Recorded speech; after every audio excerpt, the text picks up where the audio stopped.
Do I look pretty? Do I look pretty? Hi everyone, it's Halloween time. Woohoo! Happy Halloween, everybody. Blessed Samhain if you celebrate that. In this video, I'm going to walk you through a very simple last-minute Halloween look that you can do if you're really just not sure what to do. This could be a quick little, 20-minute thing, depending on how much time you want to take with everything. Everything I got this through a makeup workshop that I did earlier this month. I posted a picture about it without the gems, but I posted one version of this that I did just to show, hey, this is the thing I did. From there, I played off of that and basically added things. But yeah, the idea is that rainbow unicorn. Especially now that I got the little headband. In the makeup workshop, the artist showed us how to go through a skull makeup look and a rainbow unicorn look, and we tested it out on the makeup base paper things. I actually have one now. I can show you. Like this sort of thing. We got to test it out on these first, and then after we walked through both of them on the paper, we got to pick one to do on ourselves. Now, having worked in year-round haunted houses for 3 years, plus 2 more Halloween seasons afterwards, I've done way too many skulls in my time, so I wanted to try something a little bit different. Doing this unicorn look was a little bit outside my comfort zone because I'm not usually a glam and, sparkly rainbow princess sort of person, so I wanted to try something different. On the other hand, I have only a little bit of regret that I did not combine the two, and that makes me kind of sad thinking about it, but at the same time, I'm okay with the fact that I didn't. Maybe I'll do that for another video. But yeah, I was really happy with how it came out, and I was happy to play with this again. Especially since I got to add these thingies. And this thingy. But yeah, out of the many ideas that you could possibly do for last-minute Halloween makeups, maybe I'll try to do a video with more of that, next Halloween, and actually plan for this better. But this is one idea that you could possibly go with, and you can do the color scheme with whatever you want. Was there anything else I was going to say? I think I said everything I wanted to about this. I honestly just completely lost my train of thought, and I'm going back in my head with, did I do all of the things? Did I say all of the things that I wanted to talk about? I think I did, so if I did, great. If I didn't, I'll probably notice it in editing, and it'll be fine. I'll make it work. With all of that being said, let's do the thing.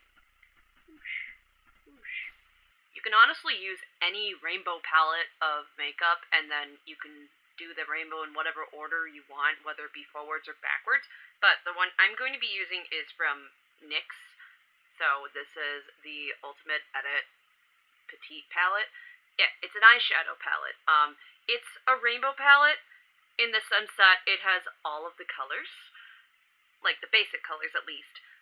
The thing is that it doesn't exactly look like a rainbow, so if you're trying to remember the order of the rainbow, it might be On top of that, some of the colors kind of look very similar, especially to people who might be colorblind, so for this one, I'll point out which one is which. So this one, that's kind of like a pink-ish, that's your red, and then this peach-ish color, at least that's what it looks like to me, that's your orange. The yellow is pretty clear, so at least we got that. Same with the green and the blue. And then this last color is going to be your purple. I think it shows up better in my viewfinder than it does in person, at least me looking at it. But yeah, that's your rainbow of colors. And as far as applying the makeup goes, you can use a brush, you can use a Q-tip, you can use your own fingers. It's entirely up to you.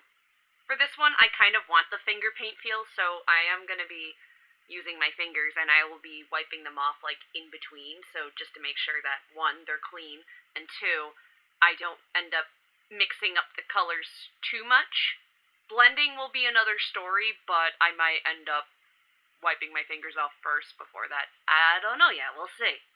So the first step I'm going to do is that I'm going to take my red, and I'm going to apply that all over my forehead at the hairline from one temple to the other one. And with a look like this, don't be afraid to go into your actual hairline, like even into your hair. Sometimes with certain looks, that can actually accentuate like what's happening by like for example, I've done a bird makeup where I actually drag the red into the side shave. It does add a bit to it. It's pretty cool. If you want to drag the red either further down your forehead or even further into like slightly past your temple, past your ear, that's totally fine. Up to you. I guess the same could be said for a different color if you choose to, say, start with purple or something like that. The next thing I'm going to do is I'm going to take my orange and I'm going to put that only in my temples. So if you have a hard time finding your temples, what can help is that it's basically that little divot that is on the side of your eyes. Like, that's the part where if you get hit really hard there, it might actually cause a lot more damage than you expect. I don't know why that's the way I remember what the temple is, but hey, that's how my brain works, I guess. Beautiful. The next step I'm going to do is I'm going to take the yellow and I'm going to apply that to the cheekbones. A couple ways you can find the cheekbones is if you do this little fishy thing. That little bit where the apple of your eyes are. Apple of your eyes. The apple of your cheeks. That's where you're going to find your cheekbones. Think about where you would normally put blush on your face and you got it. From there, what you're going to do next is you're going to take the green and you want to add that under the cheekbones. Like basically where you're going to want to put your contour. So going back to the fish face thing. You'll find like a section that's like hollow, so, or if you open your mouth and that's like the hollow part that would be the contour. Another way you can find it is if you make a V and put it around your ear. You see that space? That's about where you want to go. After you're done with that, you want to take the blue and add a little bit of it under the green and smudge it towards your mouth. You don't have to go to your jawline. You can just go right under the green. I guess you can call it a secondary contour? I don't know. Now, the fun thing is that how far you want to smudge that blue out is entirely up to you. You can choose to go more towards the mouth. You can get closer. You can do it further away.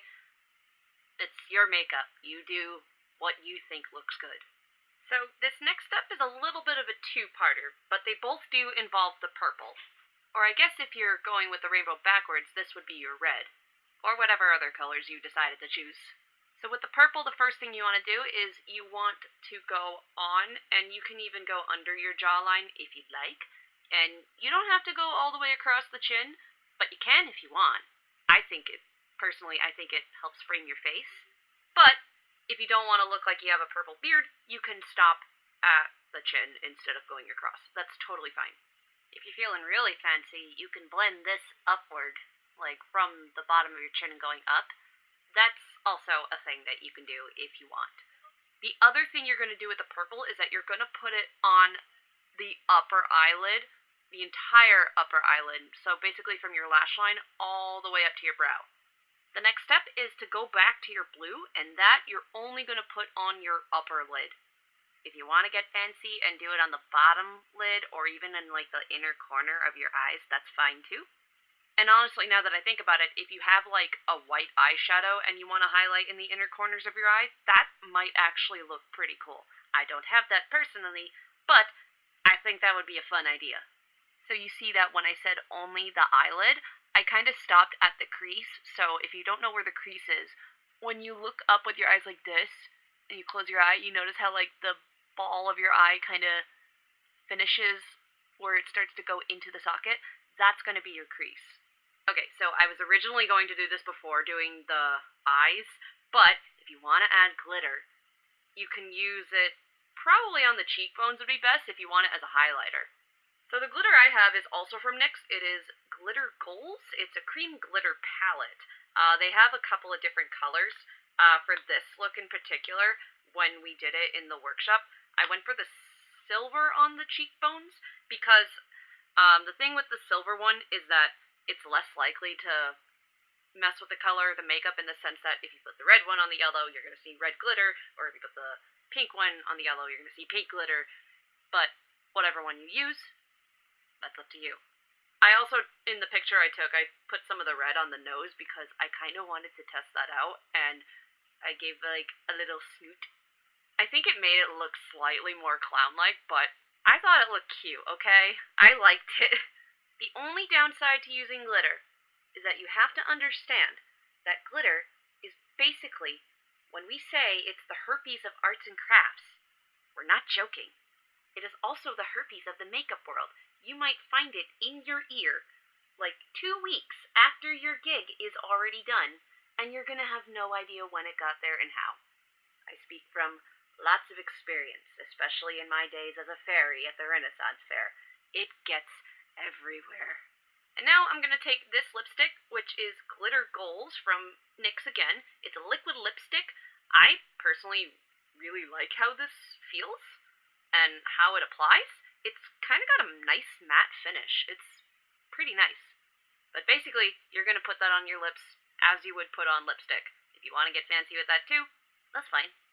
Lipstick is practically my fucking kryptonite because I just feel like I never can apply it correctly. So, quick tip, if you want to avoid getting lipstick in your teeth, especially if you've just applied it, you can take any of your fingers and do this. So that should help get some of the lipstick that's close to the teeth off, so that it's less likely to end up on your teeth. So if you want to stop the look here, that's totally fine. From here, you can add fake lashes, you can do your brows, you can do whatever it is you want with your makeup. But I have little sticky gems, so I'm going to play around with those a little bit. So this is how the gems look in the package. Believe it or not, this is all one piece, and then two separate tiny little pieces. If you're not comfortable with having things like this under your eyes, that's fine. What we can do is we can actually move it up here, or if you want to put it somewhere else on your face, that's okay. You can also opt out of this entirely if that's what you want to do. Entirely up to you. So the way these work is that they are stick-on. So they should stick on to your skin no problem, but if you have issues with sticking them on, there's a couple of options. The first option is you can apply them using spirit gum. That's a very easy thing to apply and an easy thing to remove. You can also use any eyelash adhesive for false eyelashes. That could work as well. Either of the adhesives should come off okay without remover, but I would still recommend using remover anyway if you want to do less damage to your skin. The other more extreme option is to use Pros-Aide, but the thing about Pros-Aide is that if you use Pros-Aide, you must have Pros-Aide remover. That shit is really sticky, and if you try to rip that off your skin, you might end up taking something with you. So please, for the love of whatever you find holy, if anything, if you're going to use Pros-Aide, you better have remover. That is good for Pros-Aide. This has been a PSA with me. I'll test it out first without any of the stickies, like alternatives, and if that doesn't work, then we'll move on to using eyelash adhesive. You know, the words that I'm trying to say because I can English. Da-da-da, the little sheet, you peel it off and you stick it on your face. Once you have everything done, all that's left is to do any last minute accessories or little bits and pieces you can have here and there. As you can see, I have a little unicorn headband. I decided to go ahead and try under the eyes. I think it looks super cute, but I can feel it peeling off my skin a little bit. Like, not peeling my skin off, but I can feel it falling off just slightly, which is kind of annoying me. So in the future, if I were to try this again, I'm probably going to use the eyelash adhesive for this.